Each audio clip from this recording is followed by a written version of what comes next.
Gracias al Dios Todopoderoso, Jesús, mi Señor, Salvador y guía. Como siempre, inicio con la palabra de Dios. Número 6, 24, 26. Que el Señor te bendiga y te guarde, que el Señor haga resplandecer sobre ti y te extienda tu amor y te conceda la paz. Amén. Siempre la paz del Señor es uno de los elementos fundamentales. Miren, el pasado lunes el presidente Luis Abinader dijo que la economía dominicana se había frenado en el crecimiento, algo que lógicamente todos lo constatamos, no solamente por las informaciones que se dan, sino cuando se analizan de manera específica algunos elementos de la economía dominicana. No, perdón, Eury. El que se dio cuenta el lunes fue él. No, que lo dijo públicamente. Pero el país entero lo sabía. Correcto, no, pero lo dijo, porque él incluso dijo, se está sintiendo, la gente lo está sintiendo, o sea, que él estaba consciente. Lo que digo es, cuando uno analiza, cuando uno ve algunos aspectos de la economía de manera particular, se consolida esa imagen que el presidente lógicamente reconoció. Muchos lo habíamos planteado hacía ya un tiempecito. Recuérdense, desde el año pasado se prevía, muchos economistas previeron, nosotros hicimos varios análisis sobre eso, que este año 2025 iba a ser un año donde el crecimiento histórico de la economía dominicana iba a cambiar de manera significativa. Incluso yo recuerdo que unos comentarios que hicimos en el mes de diciembre, viendo la tendencia de lo que podía ser el año 2025, llegamos a afirmar que si llegaba a 3% este año, como varios economistas ya lo habían planteado también, era un logro histórico de la economía dominicana por encima de lo que estaba pasando en el mundo y de lo que estaba pasando en la propia economía. Es decir, esa tendencia histórica de más de un 5% de crecimiento iba a variar de manera significativa en el 2025, como realmente está pasando. El presidente reconoció que la economía no va a crecer alrededor de un 3%, algunos economistas dicen que va a ser entre un 2 y un 3, yo asumo ese planteamiento, creo que va a ser entre un 2 y un 3, porque cosas como esta, por ejemplo, uno de los sectores más importantes, que más peso ha tenido históricamente en el crecimiento de la economía dominicana, es el sector de la construcción. Y señores, en este primer semestre del año 2025, el sector de la construcción ha tenido una situación muy difícil y un decrecimiento sumamente preocupante. El periodista Martín Polanco del Caribe hizo una investigación con una serie de datos que yo voy a manejar para darnos cuenta de lo que implica. Oigan esto, el sector construcción en la década del 2014 al 2023, en esos 10 años entre 2014 y 2023, tuvo un crecimiento promedio anual de 8.3%. 8.3, incluso por encima del crecimiento promedio de la economía. Sin embargo, señores, oigan esto, en lo que va de este año, ese decrecimiento, el sector de construcción ha tenido un decrecimiento de prácticamente, o sea, de ese 8.3 se ha reducido alrededor de un 2%, el crecimiento histórico. Y en este semestre, el valor agregado, que en un momento representó el 14, el 15%, siendo uno de los motores claves de la economía entre los años donde crecía de esa manera, prácticamente se ha reducido a más de un 300%. Es decir, oigan esto, oigan este dato. En el 2020, lógicamente, hubo una caída histórica por lo que fue la pandemia, pero, lógicamente, a partir de ahí, volvió nuevamente a crecer.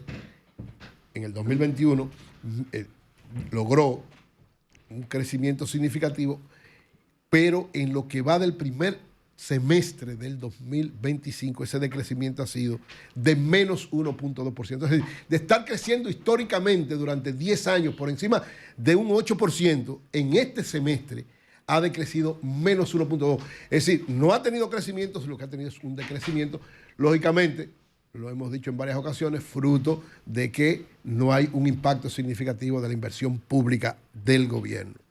¿Cuáles son las razones que se evalúan para esta brutal caída del sector? Señores, una caída brutal, así mismo lo definen la mayor parte de los economistas, porque ese sector era uno de los que más empujaba la economía, lo sabemos. O sea, en ese periodo que está establecido, donde creció por encima del crecimiento normal de la economía, 3 puntos porcentuales por encima del crecimiento normal, iba creciendo la construcción en esos periodos hasta el 2019. Sin embargo, lo que ha acontecido ahora y que crea una gran preocupación, por eso la situación de este año, es que en el primer trimestre, en vez de crecer, lo que hizo fue que decreció menos 1.2.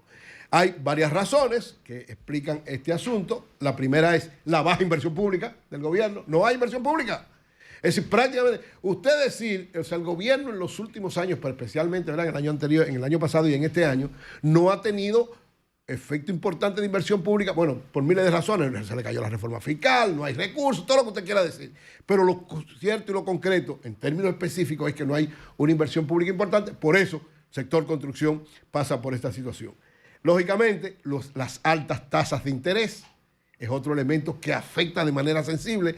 ¿Por qué? Porque en la medida en que hay alta tasa de interés, los préstamos se hacen más complicados, más difíciles para conseguir y por vía de consecuencia menos inversión hay en lo que tiene que ver con eso.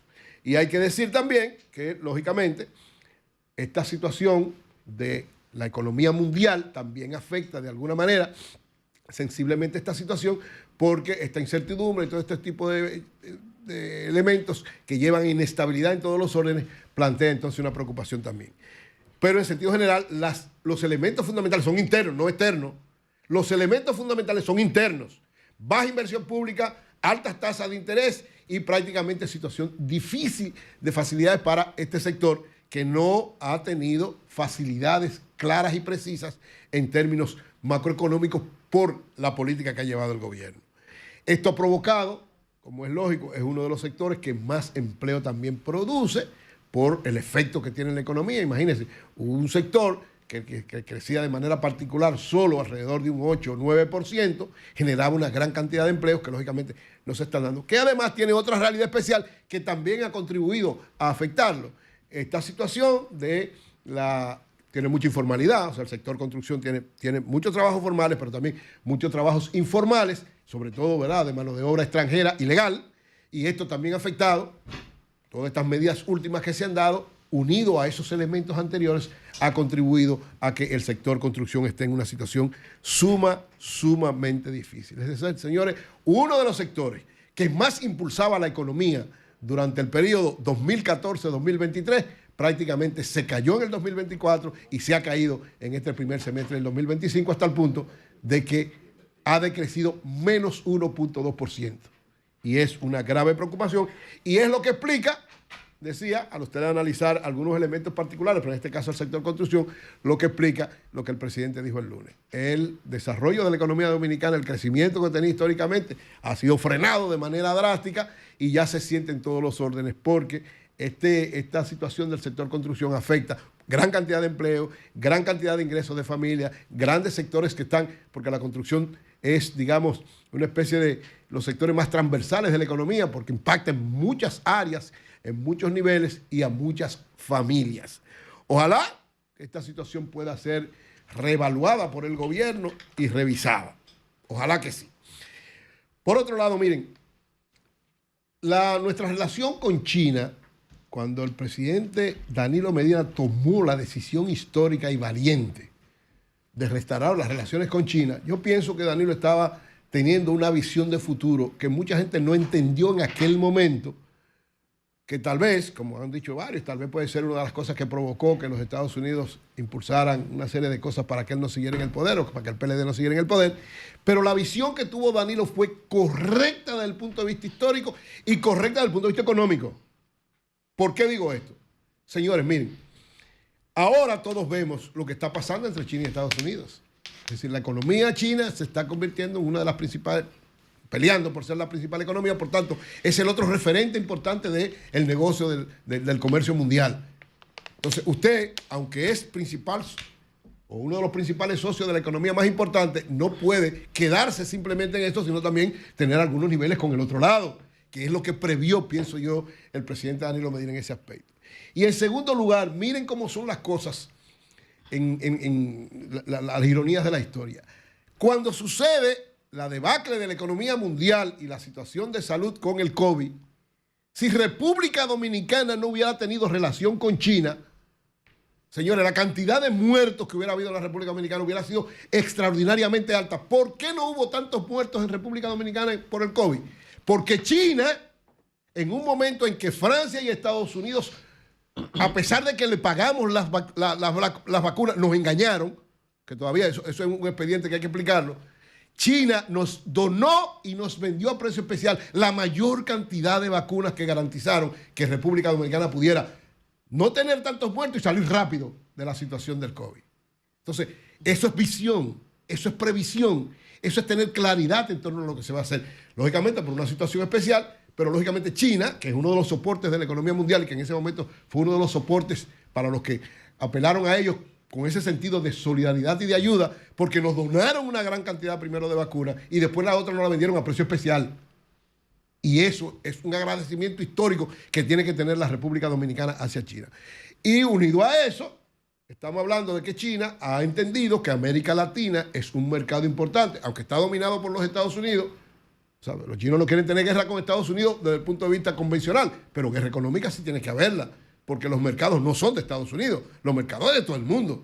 Entonces los chinos han desarrollado una estrategia para América Latina, hay varios países donde ya tienen grandes inversiones, y de seguro, porque la visita del canciller ruso, para mí es el mensaje que da, han visto que República Dominicana, fruto de estas, digamos, últimas relaciones importantes, a pesar de que no ha habido tanto interés por parte del presidente Luis Abinader, pero que como nación hemos estado acercándonos cada vez a China, muchos de nuestros insumos y productos vienen de China y en última instancia la relación política también se ha incrementado con los embajadores y con una serie de elementos. Entonces, los chinos, ¿qué han hecho? Han visto a República Dominicana como un elemento importante. Don Eury, yo creo que eso tiene que ser valorado. A propósito de eso que usted dice, usted vio la pela de lengua que le dio la embajadora a Pelegrín Castillo. Por eso, mi comentario es por eso, porque creo que yo le dije el otro día a Pelegrín se le fue el seguro. Cuando vinieron aquí los empresarios, yo le dije a ustedes, mire, este discurso que se está promoviendo en contra de China va a provocar que la embajada en algún momento se pronuncie. ¿Usted lo recuerda que lo dijo? Así mismo es. Por eso mismo. Claro. A Pelegrín se le fue el seguro ahí. Por eso estoy diciendo, los chinos están actuando con mucho comedimiento, con mucho tacto, con mucho cuidado, con mucha solidaridad, pero con mucha visión, que yo creo que el gobierno tiene que entenderlo así, debe manejarlo así, porque a final de cuentas, señores, una buena relación con China beneficia a la economía dominicana y no necesariamente nos provoca situaciones con Estados Unidos, porque los Estados Unidos seguirán manejándose siempre como ellos entienden. Ojalá que los gobiernos lo entiendan. Cambio y fuera.